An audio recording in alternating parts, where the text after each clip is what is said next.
آج عید فطیر ہے۔ 2000 سال پہلے آج کے دن صبح 9 بجے آسمانی باپ جو اس زمین پر جسم میں آئے تھے مصلوب ہوئے تھے۔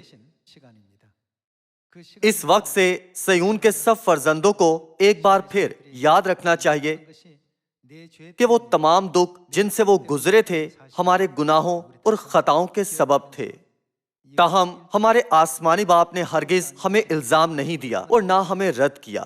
اس لیے اس عید فطیر سے میں آپ سے کہنا چاہتا ہوں کہ براہ کرم ہمارے آسمانی باپ کی قربانی کو یاد رکھیں۔ خدا نے پیشتر ہی موسیٰ کی شریعت میں درج کروایا تھا کہ مسیح زمین پر آئیں گے اور عید فطیر پر دکھ اٹھائیں گے۔ آئے ہم احبار 23 باب سے ان باتوں کے تعلق کو سمجھیں کہ عید فطیر کیسے قائم ہوئی تھی، اس کے آغاز کے پیچھے مفہوم اور اس عید پر مسیح کے اٹھائے دکھ کیا ہیں۔ 5 آیت سے خدا کا کلام دیکھتے ہیں۔ پہلے مہینے کی 14ویں تاریخ کو شام کے وقت خداون کی فسح ہوا کرے۔ کل ہم سب نے مقدس کیلنڈر کے مطابق پہلے مہینے کی 14ویں تاریخ کو فسح منائی تھی۔ آیت 6، اور اسی مہینے کی 15ویں تاریخ کو خداون کے لیے عید فطیر ہو۔ عید فطیر بغیر خمیر کے روٹی کھانے کا دن تھا، اس لیے یہ عید فطیر کہلاتی ہے۔ کیونکہ بے خمیری روٹی ہضم کرنا مشکل ہوتا ہے، اس لیے اسے دکھوں کی روٹی بھی کہا گیا ہے۔ خدا نے پہلے مہینے کے 15ویں دن جو فسح سے اگلا دن ہے عید فطیر کو مقرر کیا تھا، جس میں دکھ کا مفہوم موجود تھا۔ 3500 سال پہلے عید فطیر کے آغاز پر جب ہم ایک نظر ڈالیں تو ہم دیکھ سکتے ہیں کہ خدا نے موسیٰ کے وسیلہ اسرائیلیوں کو مصر سے نکالا تھا۔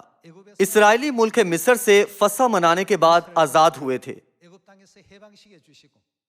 تاہم ان کی آزادی کے بعد وہ بحر کلزم سے راستہ بند ہونے کے سبب سے وہ اپنے سفر کو جاری نہ رکھ سکے۔ علاوہ ازیں ان کی صورتحال اس وقت کہیں زیادہ مشکل بن گئی جب فرعون کی فوج نے ان کا تعاقب کیا تھا۔ اس مایوس کن صورتحال کو وہ کبھی نہ بھولے، اس کے لیے خدا نے اس عید کو یعنی عید فطیر کو مقرر کیا تھا۔ خروج 14 باب میں سے اس کا آغاز دیکھتے ہیں۔ باب 14 آیت 1 سے، اور خداوند نے موسیٰ سے فرمایا کہ بنی اسرائیل کو حکم دے کہ وہ لوٹ کر مجدال اور سمندر کے بیچ فی ہخروت کے مقابل بال صفون کے آگے ڈیرے لگائیں، اسی کے آگے سمندر کے کنارے کنارے ڈیرے لگانا۔ فرعون بنی اسرائیل کے حق میں کہے گا کہ وہ زمین کی الجھنوں میں آ کر بیابان میں گھر گئے ہیں، اور میں فرعون کے دل کو سخت کروں گا اور وہ ان کا پیچھا کرے گا، اور میں فرعون اور اس کے سارے لشکر پر ممتاز ہوں گا، اور مصری جان لیں گے کہ خداوند میں ہوں۔ اور انہوں نے ایسا ہی کیا۔ جب مصر کے بادشاہ کو خبر ملی کہ وہ لوگ چل دیے تو فرعون اور اس کے خادموں کا دل ان لوگوں کی طرف سے پھر گیا، اور وہ کہنے لگے کہ ہم نے یہ کیا کیا کہ اسرائیلیوں کو اپنی خدمت سے چھٹی دے کر ان کو جانے دیا۔ تب اس نے اپنا رتھ تیار کروایا اور اپنی قوم کے لوگوں کو ساتھ لیا، اور اس نے 600 چنے ہوئے رتھ بلکہ مصر کے سب رتھ لیے اور ان سبوں میں سرداروں کو بٹھایا۔ اور خداوند نے مصر کے بادشاہ فرعون کے دل کو سخت کر دیا، اور اس نے بنی اسرائیل کا پیچھا کیا، کیونکہ بنی اسرائیل بڑے فخر سے نکلے تھے۔ اور مصری فوج نے فرعون کے سب گھوڑوں اور رتھوں اور سواروں سمیت ان کا پیچھا کیا، اور ان کو جب وہ سمندر کے کنارے فی ہخروت کے پاس بال صفون کے سامنے ڈیرا لگا رہے تھے جا لیا۔ اور جب فرعون نزدیک آ گیا تب بنی اسرائیل نے آنکھ اٹھا کر دیکھا کہ مصری ان کا پیچھا کیے چلے آتے ہیں، اور وہ نہایت خوفزدہ ہو گئے۔ تب بنی اسرائیل نے خداوند سے فریاد کی اور موسیٰ سے کہنے لگے، کیا مصر میں قبریں نہ تھی جو تو ہم کو وہاں سے مرنے کے لیے بیابان میں لے آیا ہے؟ تو نے ہم سے یہ کیا کیا کہ ہم کو مصر سے نکال لایا؟ کیا ہم تجھ سے مصر میں یہ بات نہ کہتے تھے کہ ہم کو رہنے دے کہ ہم مصریوں کی خدمت کریں؟ کیونکہ ہمارے لیے مصریوں کی خدمت کرنا بیابان میں مرنے سے بہتر ہوتا۔ 광야에서 죽는 것보다 낫겠노라.